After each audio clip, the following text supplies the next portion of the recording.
this thing on? Hey everybody, hope you're staying healthy. Today I have a local musician from Morgantown, West Virginia, Kenny Zara. Kenny, how you doing, buddy? Doing well, thank you. Yeah, good to see you. Good to see you. Surprised you thought of me, but I'm glad to be here. So tell me about the group Steal the Dark. Oh my goodness, the band actually started in 1981 and ran to 1992. I was not the original guitar player in the band, David Spencer was, but he left and moved to New Jersey in 1985, and I had played with a couple of the other guys in different bands over the years, and so they called me and asked if I wanted to join that band. When Steal the Dark was put together, I was actually in a different band called the Yankees. That was another, I guess you'd say, local legend back in 1980 or so. Mm-hmm. We played a lot at an old bar called The Touch that was down on the corner of Pleasant and Don Knotts Boulevard. Okay. So, but then I got Steal the Dark, and I was with them through 1992. But yeah, we had an album out, had a single out that did pretty well, and a lot of fun playing with those guys. You know, we actually talked a few years ago about getting back together just to do some recording, but our drummer at the time he's passed away since then, but he was already had COPD and was on oxygen, and he really wanted to do it, but we just didn't think that he physically was up to it at that point. Now I kind of wish we would have done something. Yeah. You know, I thought he had a little longer than he did, but it's sad at this point. But the guy, he was amazing. Probably the most solid drummer I ever worked with in my life. Oh wow. But, amazing guy, Mm-hmm. Pat McCleary. Did you write a lot of the songs? For Steal the Dark, no, not that many. I wrote a couple that we did.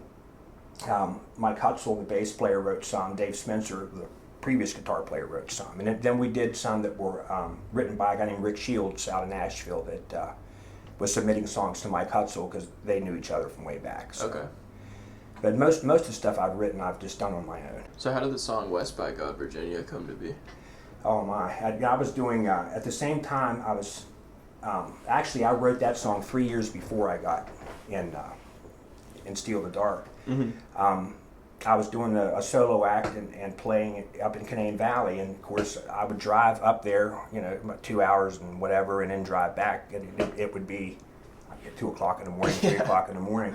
I was listening to a nighttime radio talk show that played music called Nighttime America with a host out of Pittsburgh named Bob Dearborn. Okay. Bob Dearborn at that time was located in New York, but being from Pittsburgh, he had done a lot of remote things in the West Virginia area. So when he'd take calls in, you know, from his show, that night he said, we got a call from West by God, Virginia. And a little while later, somebody else called in and said, why do they say West by God, Virginia? And he said, you know, I don't really know the answer to that question. So I turned the radio off, and I thought, you know, that'd be a good name for a song. And by the time I got home, I had the chorus done.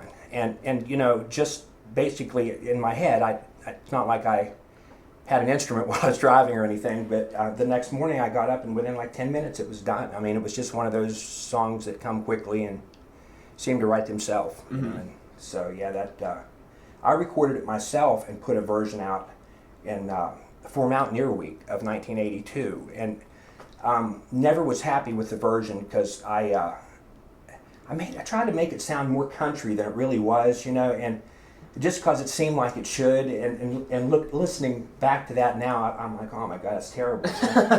And so when I joined Steal the Dark, my wife had an idea, you know, why don't you guys redo that song, you know?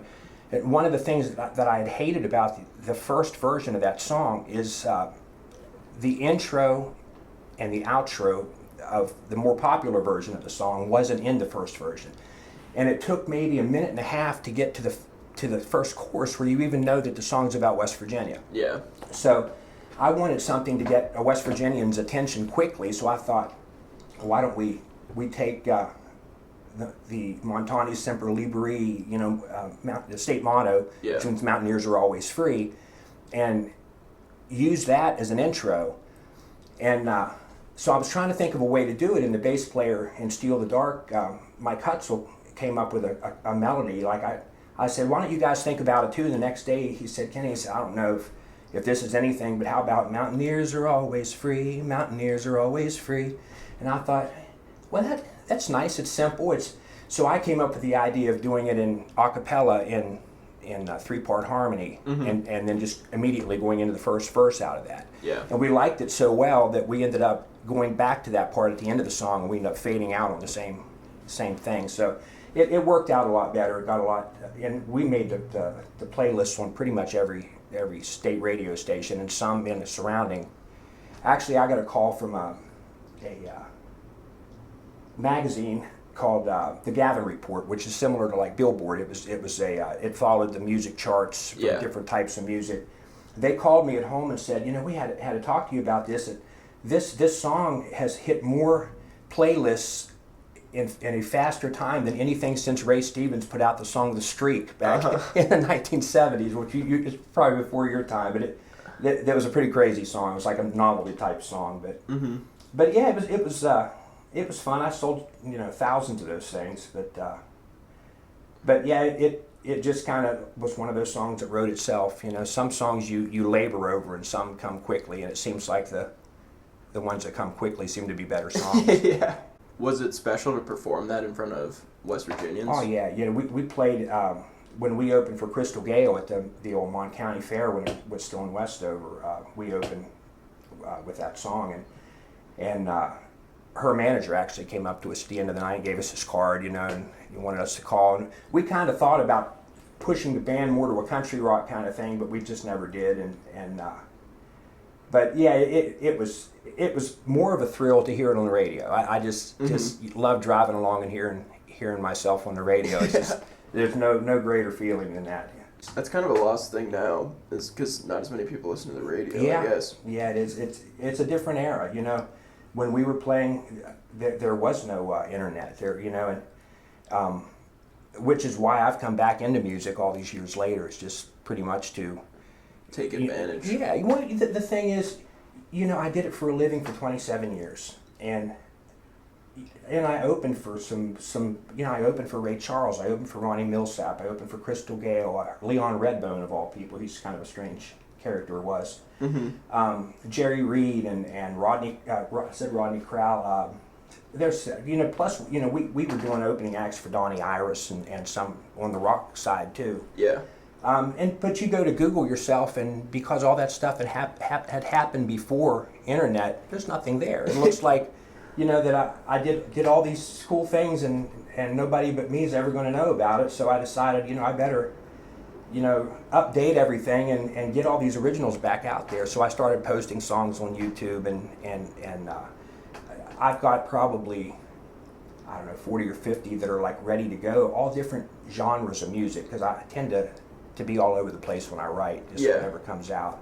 But so I'm planning 3 different CDs that I want to release like simultaneously, with like one strictly acoustic type music, one strictly rock type music, and one strictly country type music, But I've been trying to get some input from people on whether these days I'd be better off just to just make each one of them just have all 3 types of music. I don't know.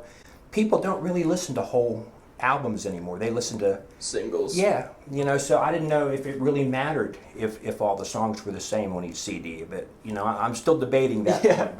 But I've got about 3 CDs worth of decent music that I'd like to get out there soon. And that's all solo music?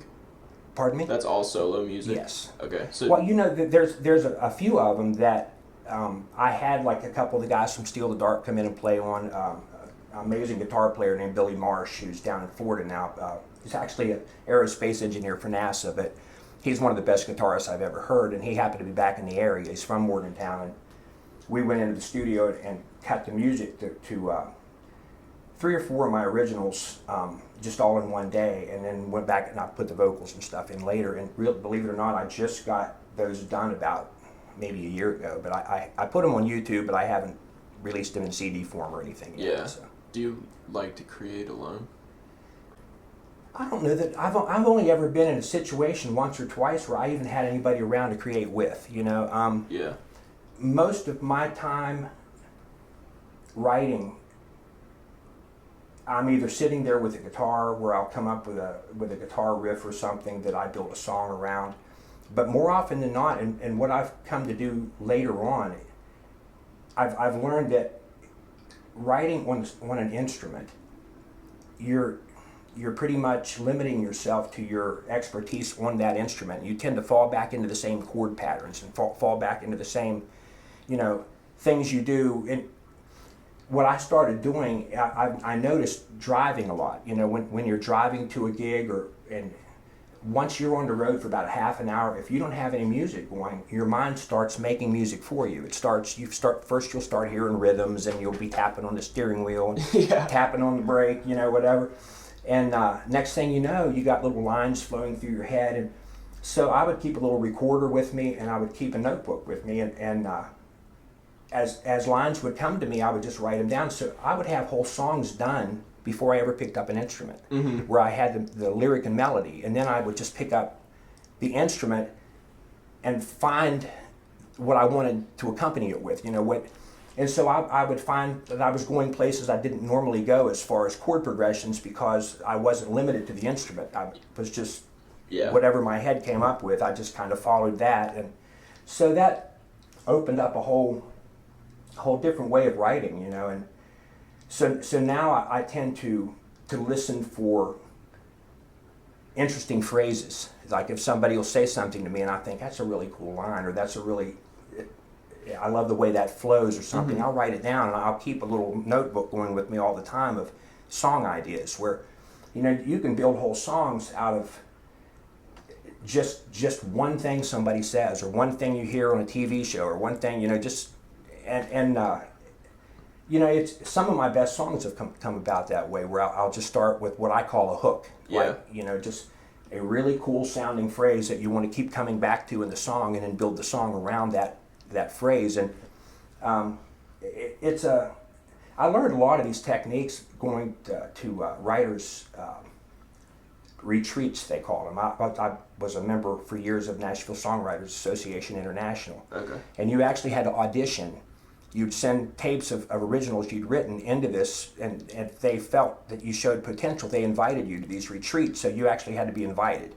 And then you would sit there in a room full of people that had been named Songwriter of the Year, and had several hits, and you're sitting in a group going in circles playing your music, and they critique you, and then they give you suggestions on ways to write, or ways to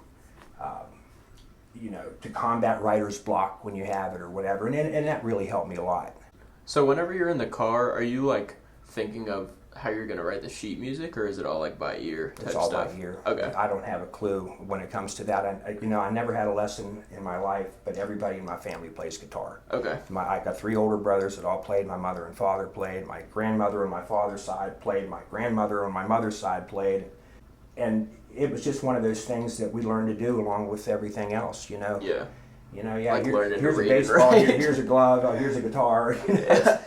And we would sit around and entertain ourselves on holidays, and we only had 2 guitars, and there were 6 people in our family, so we would just pass them around and take turns. And I was probably 5 when I started getting an interest in it, and I remember my mom showing me like 3 basic chords, and I learned those. And over the years, I did my first performance in front of a crowd when I was 9, and then I was in my first band when I was 12. We were called the Coconut Sundial. It was in junior high school, or middle school now, I guess they call it. But we were at Cheat Lake, and one of the drummer, his father was the art director at WVU at the time, Joe Moss, who became critically acclaimed sculptor. Yeah. And ended up at the University of Delaware, which is why the band broke up, because his family moved away. Gotcha.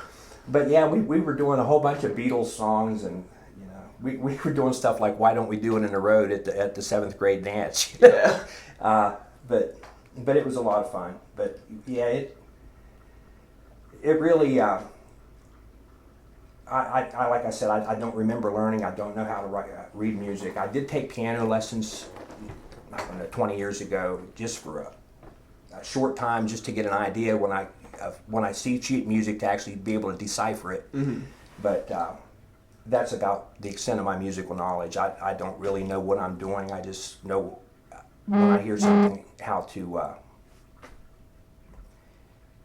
find it. You know, if I hear a chord, I figure it out on the guitar, and then I might not know what it's called, but I'll be playing with somebody else. Hey, it's an augmented ninth, whatever. Yeah. And I'm like, a what? And they'll say, it's one of these. Oh yeah, I know that. Yeah. Go to KennyZara.com to check out his music and be on the lookout for new releases. Check him out at Kenny Zara on YouTube, and then check him out at Kenny Zara Music on Facebook. I'm Sam. This is Kenny. Y'all take it easy.